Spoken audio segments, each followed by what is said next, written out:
he didn't fulfill 100 caps. I think he did something like 72 caps or something like that for England, which I was surprised he didn't make 100 cap for England.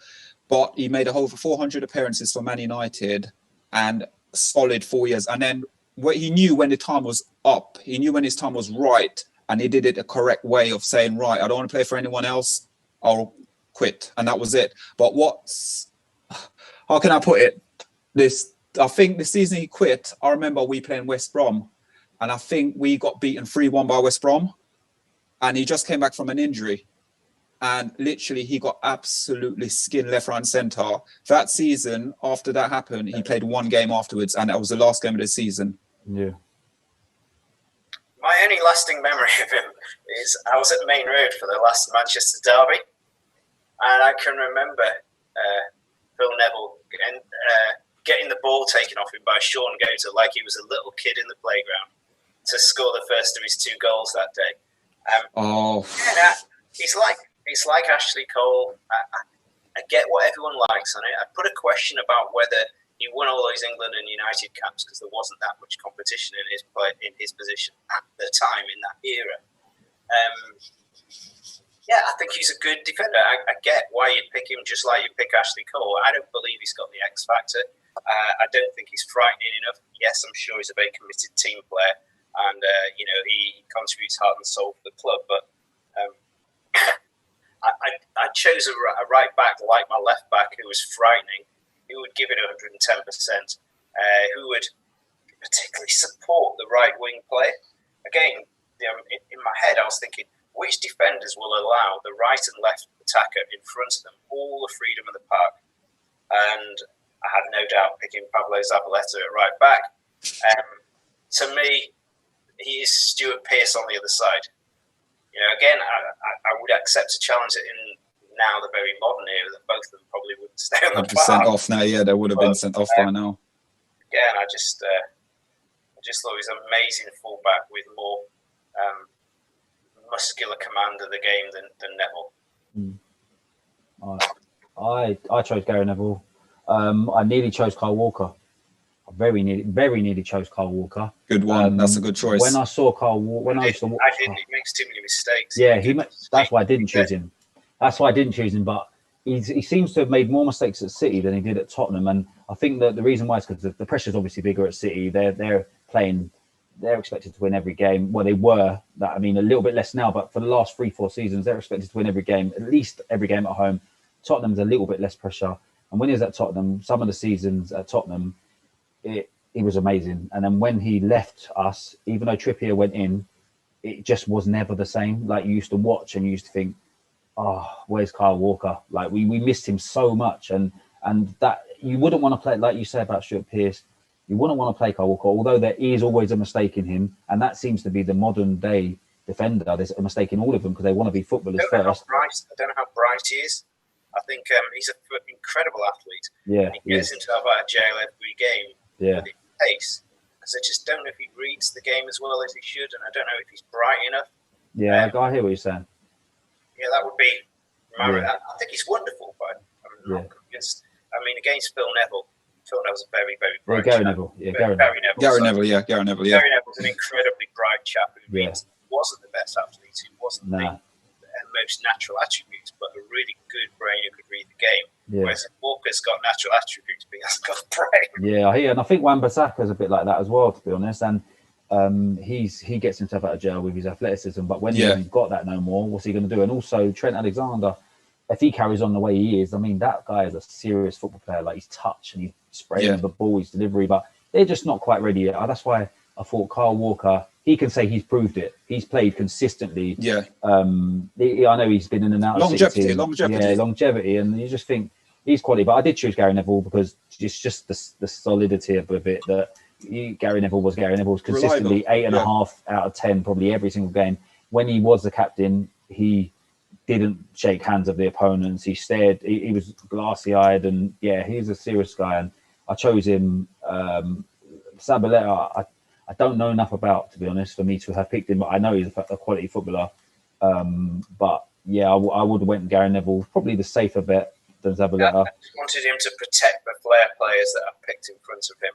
I thought Pearce and Zabaleta would give protection to the amazing midfielder that picks, and also would complement. I've got a holding defender who, Jesus, nobody would get round and would cover every blade that the Mcgrath class after there isn't. So we'll go through the centre back, the next one, before we go on to the sub, who our subs was. So sorry, let's go Gary Neville then. Is it Gary Neville or Zabaleta? What are we looking at? Because I got Gary Neville. I'm two of you going for Neville, so that's it. Move on. Yeah, so move on. Okay, then. So we go to centre backs now. Ashley, what's your centre back? My centre back pairing, because I think we should. Yeah, just do the pairing. Just do the pairing. I've gone Vidic and Van Dijk. I think that Vidic obviously is Vidic. I mean, no one wants to play against him. Demanding in the air, rough, tough. He's not the best footballer in the world, but he weren't as bad. He weren't a bad footballer. And then Van Dijk, just smooth. He moves really well, and I think that he's it's going to be controversial, but I think he's a better version of Rio Ferdinand. And I think Rio and Vidic were a quality pairing, and I nearly went Rio, but I was a little bit. I don't think Rio is that as good as people make out. I honestly didn't think he was that good so he's meant to be a ball playing centre back. I didn't think he was that good on the ball. I think Virgil van Dijk is better than him on the ball, and I think them two together in their prime. I mean, Van Dijk's still got a little bit to prove, but remember, he's been at Southampton. He's got everything to prove. Vidic, I have no doubts, he's a fantastic player. Yeah. Where was Virgil van Dijk before he became 25? You can't just wipe out that amount of your career and have a legacy based on 2 seasons. If he was nothing till he was 25, and he was nothing, then what will he be 29 to 35? I mean, when he's at Southampton, 29 now, isn't he? He just had 2 good seasons. Yeah, when he's at Southampton, he is a head of a player. It's just that you're not going to get the. You're not going to get the. Sorry. He was a good player, but to get a 75 million price tag, you got to be more than a good player. I think that at Southampton he was a class player. It was based on 1 season. I don't believe he's. We talked about. You argued the case on Gary Neville and Ashley Cole on winning 100 caps for England, consistency a decade. Yeah. How can you apply the same argument to Van Dijk, who's had 2 or 3 good seasons? He's shown nothing up to the age of 25. So does that mean he'll have nothing after 29? I don't know. Well, with this injury now, it's a debate whether he's ever going to be that same player. But from what I've seen, and I just think there's hundreds of centre backs that you could put in and say, they've proved themselves more than Van Dijk, and I agree with that.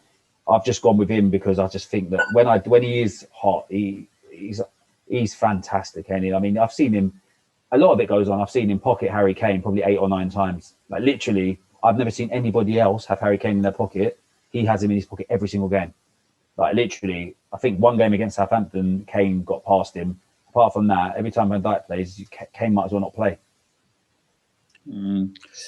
So Ian, who did you go with? Tony Adams. And if I picked Stuart Pearce and Zabaleta, I was going to pick Tony Adams. Again, as I said before, if you're going to have Peter Schmeichel in the dressing room, Peter Schmeichel behind you, you've got to have big boys in front of you, and big characters, people who won't be intimidated by that. And I picked Tony Adams and Vincent Kompany. I felt both of them are so mobile, commanding, score goals. They have, as I tried to describe the X factor that Stuart Pearce has to contribute the surprise factor up front or free kick or whatever it may be. Yeah. I mean, the goals that Tony Adams used to score as well, or the way Vincent Kompany would take the ball out of defence and support every player in the park. And to have those 2 leaders on the pitch, I'm not certain how much of a leader in the dressing room Vidic was, or a communicator, but Kompany and Adams and Schmeichel. Can you imagine those guys, commanding the formation at the back 4, and Adams also managing the offside trap and that sort of aspect. Even in the modern game, he'd be lethal at that, particularly with the offside rules as they are at the moment. Nothing would, in my view, would get past Adams' Kompany, Pearson, Zabaleta, and Schmeichel. Just nothing. And when I chose my defensive midfielder in front of me, you're talking about conceding the record least amount of goals in the history of the Premier League. Yeah. So for me, I think we all gone different for here. I've gone for Lely King and Rio Ferdinand. Okay. For me, Rio Ferdinand, we spoke about being sort of like the player that controls it, have the ball, can play it out from his feet. I know you said about VD. I've watched him. I haven't seen enough of him consistently. I've been watching Rio Ferdinand since age of 18 at Leeds United, carrying the ball out at his feet. I've only been watching VD now for the last 2 seasons, where he's at Liverpool, where he's carrying the ball up with his feet. So when I watch him at Celtic, he was a bit rough, and but he went to Southampton and then he's a bit better. But for me, Rio Ferdinand, 11 years in the Premier League, and at the top level as well. So for me, Rio Ferdinand is one of my defenders. My other defender is someone whose career came short. And if his career didn't come short, I think right now we'll be saying, what a legend. He didn't train with Tottenham because of his injury. Yeah. But you'll never know that in a game when he plays. Maybe you're older, but there's a very, very similar player to Ledley King who has similar history, Paul Mcgrath. That's another one as well, yes. He's a very similar, just both of them, incredible brains, incredible two-footed players, totally injury prone, couldn't train, just used to rock up and command. King and Mcgrath, I'm not sure I could do with them, but I could support their inclusion in the team because of they're not won enough, they've not got a legacy of history of ability in the club. Maybe that's because of the injury situation, etc. And again, if you're going to pick your Premier League team to rock out, would you get into consistency? You want a whole season? You want a whole season out of your player? I couldn't pick a player that I didn't know whether it was going to make half a season or not. I would go with Vidic and Kompany. I think that Kompany is a better shout than Virgil van Dijk. Yep, I'd go with Kompany 100%. And Vidic, it was a toss-up yesterday when I was thinking about it. Do I go Vidic or Ferdinand? The only reason I pick Ferdinand is because of how my team is set up. But we'll do Vidic and we'll go Kompany. How much do you remember about Tony Adams, though? Tony Adams. I remember he played for Arsenal, and that's enough for me. Arsenal. I mean, he was, and the only thing before you just pencil it all in, you've got to look at that record Arsenal team of the Invincibles. And of the Invincibles in the Premier League, they are famous, historic, infamous, whatever you want to say. Well, he's the leader of the gang. He is. And the only thing I would say, so go on, Ash, Karen. No, I'm just saying that he was the leader of the gang, and they kept a lot of clean sheets. And before that, under George Graham, obviously they were 1-0 to Arsenal, the arm up in the air. They created that, and he was phenomenal. And the players he had round him, like the Bold and Linegan and all them. The right back was, who was the right back then? You had Dixon. Yeah, Dixon and Winterburn. Yeah. So that team there was unbelievable. I think Kompany's better than him, to be honest. And Arsenal's Invincible team was built on a decent defence, but it was mainly built around Ljungberg, Perez, Vieira, Petit. Henry.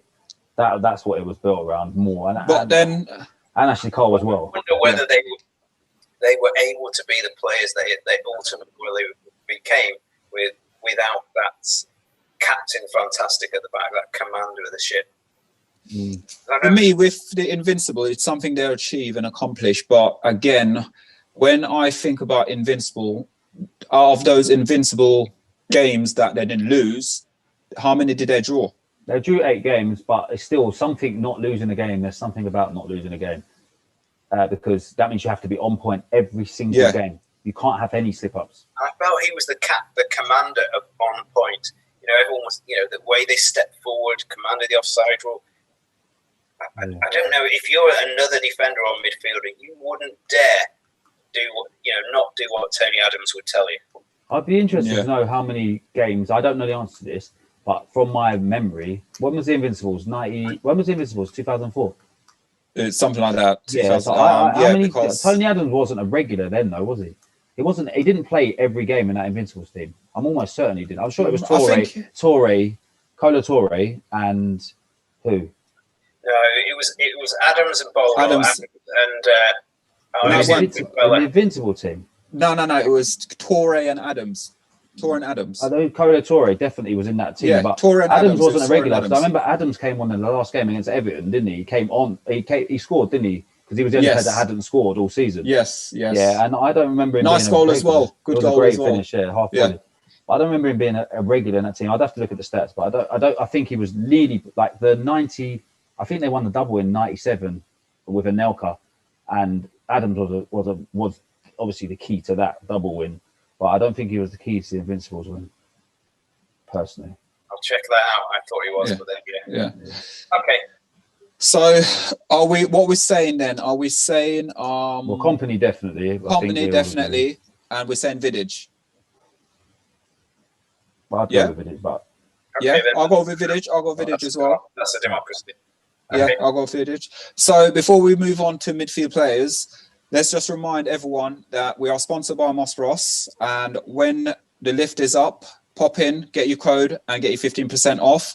Please like and subscribe to our channel, FTB Sports on YouTube. Also, you can find us on Instagram, Twitter, Periscope as well now. Okay, so we're moving to midfield now. Who wants to start off? Ashley? Well, I had 3 midfielders. 2 of them are holding midfielders.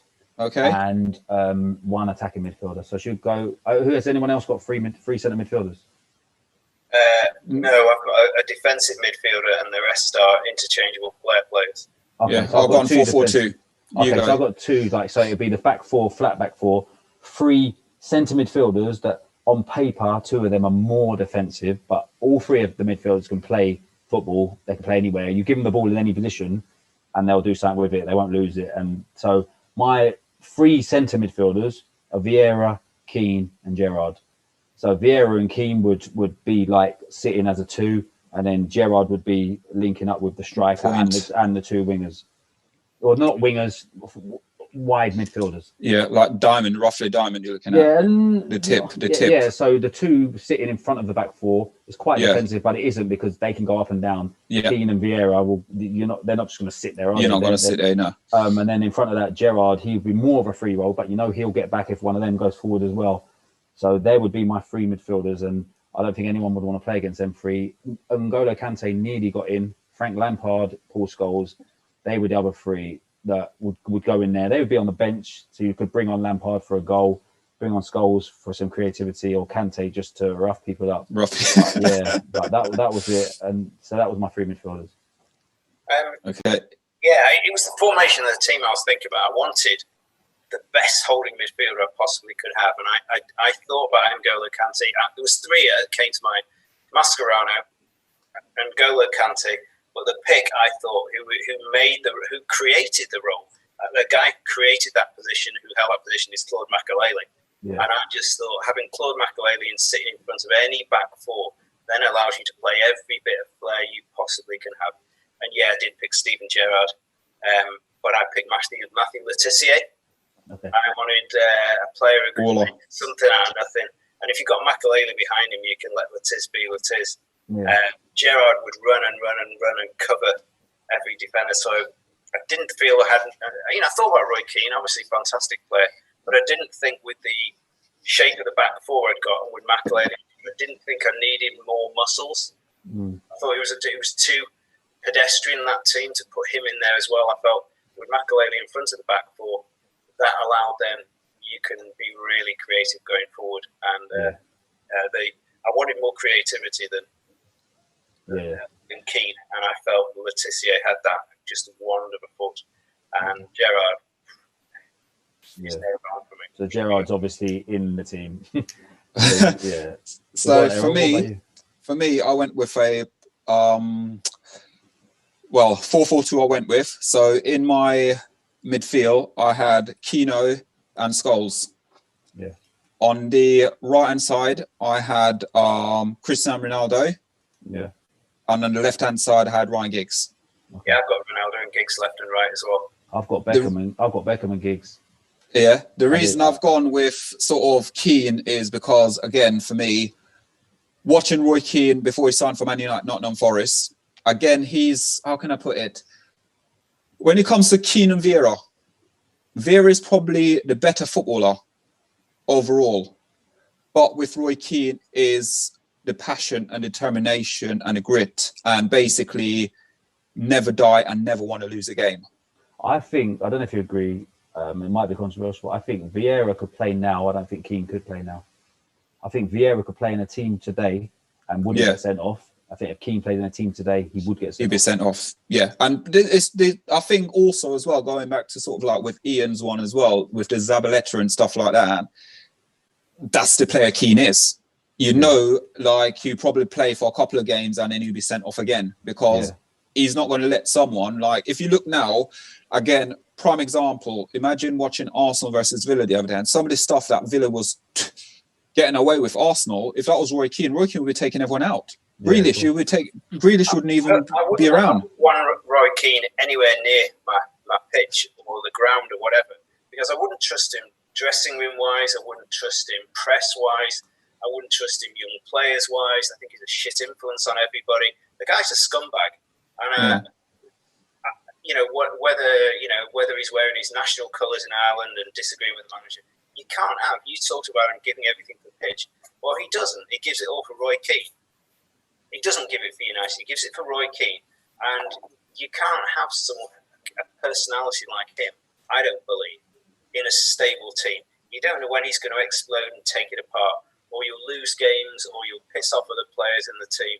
Nah, he's a scumbag, and I wouldn't have him anywhere near my ground. But they did have a stable team with him. They had a stable team with Roy Keane. They won everything. Because we had the most ferocious manager on planet Earth to command him. Yeah, but that's what I mean. So he can be controlled under the right manager. He's Irish. The Irish thing where he disappeared from the World Cup and all that nonsense. That I fully agree with that. But if tamed the right way, Roy Keane could be the man that wins you something. Like, as in, imagine a Roy Keane in Tottenham's team now. That could be the difference. Roy Keane, if Mourinho said, Keane, come, and this is how you're going to play, and you're my man. And sometimes, nearly a lot of teams are revolved around one player. We pretend they're not, but a lot of teams are. Like, we don't know what's happening in the changing room. Roy Keane run the show. Premiership managers now, he would have a fallout of all time with Mourinho. He falls out with anybody. Yeah, unless Mourinho liked him. If Mourinho liked him, it'd be right. If Mourinho didn't like him, then because I think what Ferguson said was that you're my manager on the pitch. I couldn't have a player in my team who I didn't know who was going to piss off next week, or who he was going to talk to, or how he'd behave as a representative of the club. No, I think the guy's a scumbag. I wouldn't have him anywhere near my team. So are we going with Gerrard? Definitely. Yeah, and then you don't. So you two got Gerrard, fine. If you don't want, who did you say, Ian? I said Matthew Le Tissier because again, I think he's. The only reason I'm allowed to pick Matthew Le Tissier is because I've got such a muscular back four and Claude Makélélé. Otherwise, I probably wouldn't get away with it. Yeah. So Makélélé definitely, and Gerrard, I think. Yeah. Yeah, and then Ronaldo and Giggs are put in my team. Yeah. I would have went back. I would have went back. No doubts about my number 9. Just no doubts in the world. Yeah, I've got no doubts of my strike.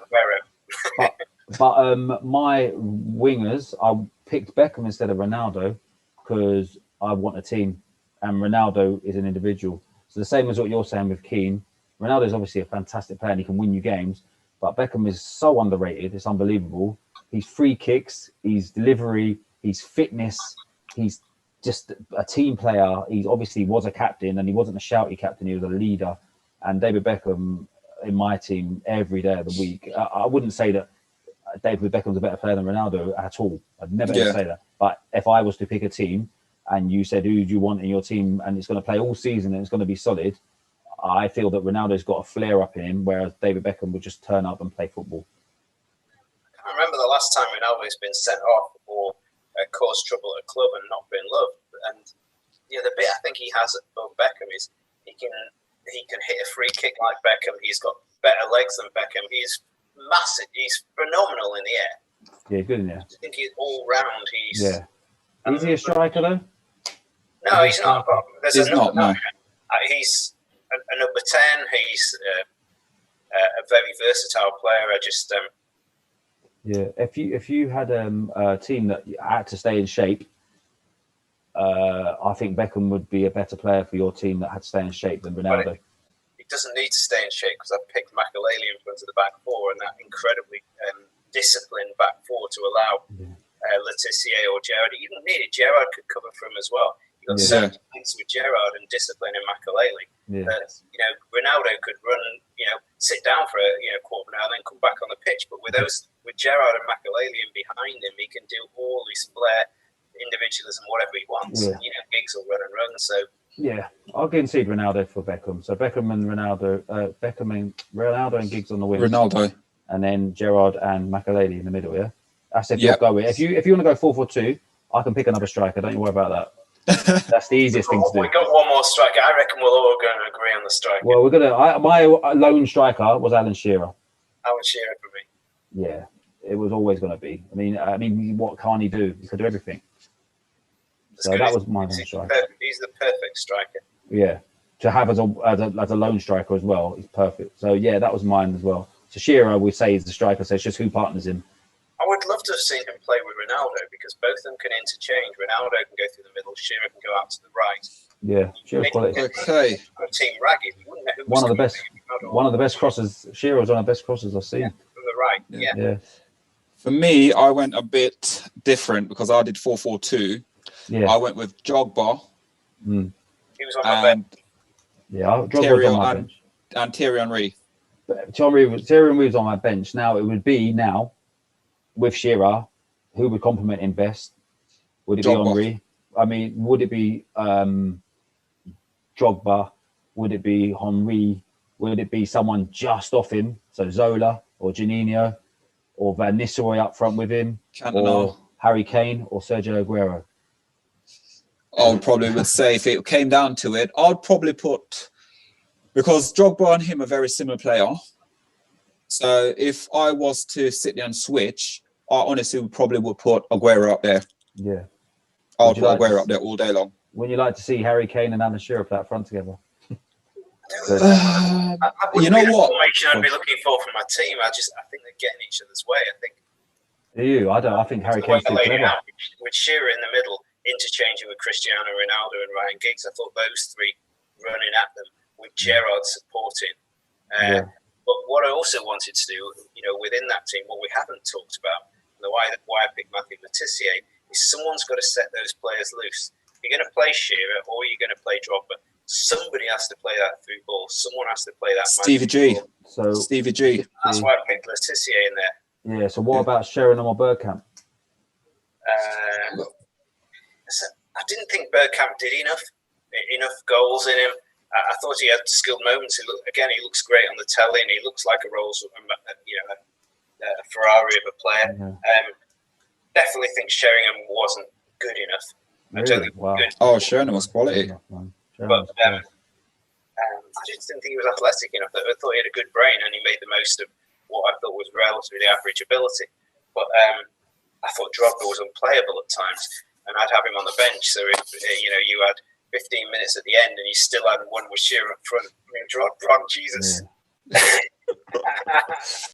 Yeah, Drogba. Yeah, for me, you keep the rest of the team formation right. You just freshen you forward if you need to do what that. About if you're talking I did about? I did have Bergkamp on my bench, by the way. Yeah, well, if you talk about brains and someone that has, I felt that this guy was like Sheringham, but with more ability. So his touch is phenomenal. Berbatov. Oh, okay, yes. So imagine him with Shearer. Different. You give him the ball. He never loses the ball. Berbatov never ever lost the ball. He gave him it and he just controlled it. And he looked lazy, but there's many times I watched him play for Tottenham and he wasn't lazy at all. It was like go and get him around the pitch completely, but he just got that lazy persona. Running out of players, though, if you've got Ronaldo and Giggs and Shearer, there isn't room for another player. Yeah, I know. So if we was going 4-4-2 and we was playing Ronaldo, 4-4-2, yeah. Ronaldo, Giggs, Gerrard and Makelele. Yeah. So as a centre midfielder, because Gerrard and Makelele can both. Then we've got two strikers. So Shearer's obviously the striker, and then with someone else. So it's who you put with at him. the back. Yeah. Yeah. So let's look at either. I think if we shortlist it down to say probably Dimitar, or I don't know if you guys, because Dimitar and Aguero is very similar players. Yeah. I think if we bring it down, Henry has to be. I've got 12 players then. If you put one of those to it. Yeah. No, I think If Le Tissier weren't in though. Yeah, if Le Tissier weren't there, yeah. Oh, okay. Is there enough midfield? Yeah, there is. Yeah, there's Gerrard and Makelele in centre midfield. Gerrard, yep. And then you got Ryan Giggs left and Ronaldo right. Yeah. Is So Ronaldo, then, is Ronaldo enough good enough tracking back? Would it allow Ronaldo to be Ronaldo? When watching second striker, United, for me, when Ronaldo is the second striker in with Shearer. That's why I would have had but Beckham watching Ronaldo though, it's when for United, even watching him sort of like Atletico Madrid, they're using more of a luxury player. But under Ferguson, he was tracking back. Yeah. So should we sit there? Okay, then. So should we go back then and look at it and then say, should we take Ronaldo route to get the team right, steady and balanced, and then we'll put Beckham in instead?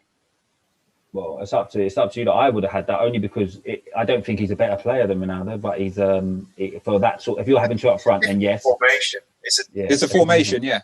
Yeah, you're right. If you want a second striker, Berbatov, I can't go with it. He's just not good enough. No, I think he's good enough, but I wouldn't. Yeah. If you want a second striker, you're right. You would play Beckham.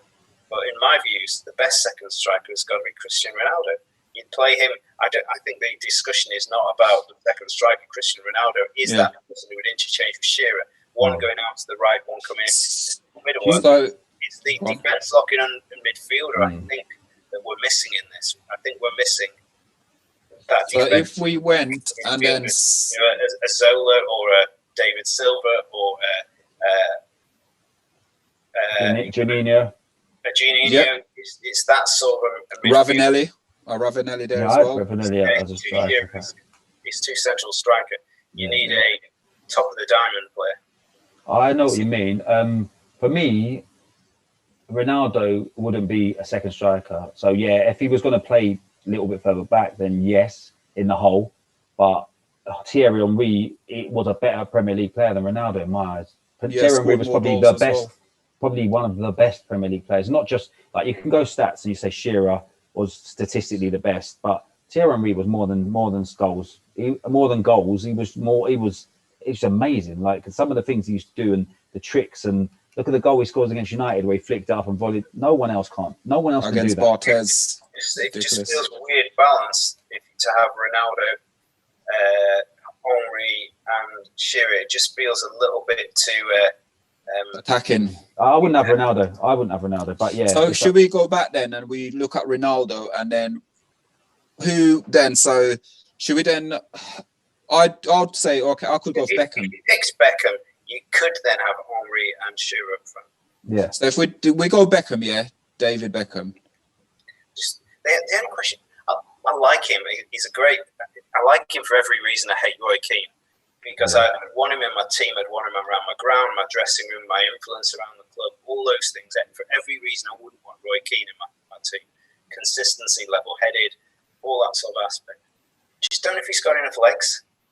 In terms of the leg ability on there when you've got him alongside Gerrard, that's my reservations about David Beckham. That's why I didn't feel he was. I'll go with him because I think if to allow you to have Shearer and Henry, you've got to have Beckham. You can't have Ronaldo. But wow, how do we pick a Premiership team without Cristiano Ronaldo? Yeah, that's what I was just about to say, and like being a bit like selfish with Tottenham, I don't rule out that Heung-min Son could play there. I was going to say that a second ago. We could have put Song there, but the only thing for me with Song is it's great player, phenomenal player, but my only issue is over the season he has proven it. But for me now, it would be about he's good. Like say for instance, it's almost like 1 in every 3 games. He's really, really hot. Yeah. That's for me for him. How do you think Ian, you might be. Are you a City fan, Ian? Yeah. How good would Heung-min Son be in your team? If you had all the chances that you were creating in the last few seasons. He would be good. But again, sometimes I lose track of him for a few games, or I'll watch a match and I haven't realised he's been on the park. Yeah. And I mean, when he's good, he's fantastic. The heart he's got, he will never stop running. He keeps running. Has he ever scored more than 25 goals in the season? No, but if he's going to be playing right midfield in our team, ain't he? Yeah, he won't. So he won't be a striker. But yeah, he will score you goals both foot, won't he? Left foot, right foot. then could we work it another way where we had Beckham on the right and we did play Ronaldo and Shearer? That would mean leaving Henry out. But yeah. Yeah, I would have Ronaldo over Henry every time. Yeah, I would, because I think Ronaldo gives you that in the air ability, the on the deck ability, the free kick ability. You know, I think the likes of Ian Rush and Fowler and Henry are great running through the middle players, but I just think Ronaldo gives you so much more. Yeah, do you know what the argument now I'm going to make is that if you're having that like that, and you're having Ronaldo in, I would have Henry in front of Shearer. Only because Shearer obviously is a phenomenal striker, but I don't know. Henry, and imagine Ronaldo and Shearer, you wouldn't ever be able to mark them ever, and Ronaldo gives you the air. Yeah, because I only got Shearer in because of the air, because he's so powerful in the air that he's got a little bit more than everybody else because he's so good in the air, apart from Harry Kane, I think. But Harry Kane's not good enough forward, don't it? But Ronaldo and Henry gives you. If you're going flamboyant, Henry is unstoppable. They'd be unstoppable against most of the Premier League, etc. But it's back to this Wednesday night at Stoke or Burnley or whatever. Yeah. You'd want Alan Shearer to edge you that away win at Turf Moor in the driving rain on a Wednesday night in February, rather than Thierry Henry. Shearer would win you some of those games when you were in the scrap, or you'd lost an early goal, or you went down to 10 men, or whatever you might be. This is the Premier League, and in the Premier League, you'll have teams like bloody Crystal Palace, who I go and watch a lot, with super formation at the back, where you've got to have someone like him to book his way into a goal, as opposed to getting marked out of the game by your Palace or your Burnleys, your Stokes when they're around in the world. No, I agree. I do think that Henry. Shearer would just bully himself a goal out of something. I agree, but I do think that when we say that and we underestimate that Thierry Henry used to go out in the freezing cold with his gloves on and icy rocky pitches and bag hat tricks at Stokes and Bradfords and all the teams. He used to do that on a Tuesday night. Like, I think that this myth that he wasn't strong on, I think, or like mentally and physically, he was as strong as anybody. Like Thierry Henry definitely wasn't a guy that shied away in Stoke on a Tuesday night. And again, it's the same thing with Ronaldo. I remember Ronaldo doing the same thing, going to like Birmingham City and stuff like that, scoring goal. I think one of his most famous goals he ever scored for Man United was that free kick against Portsmouth.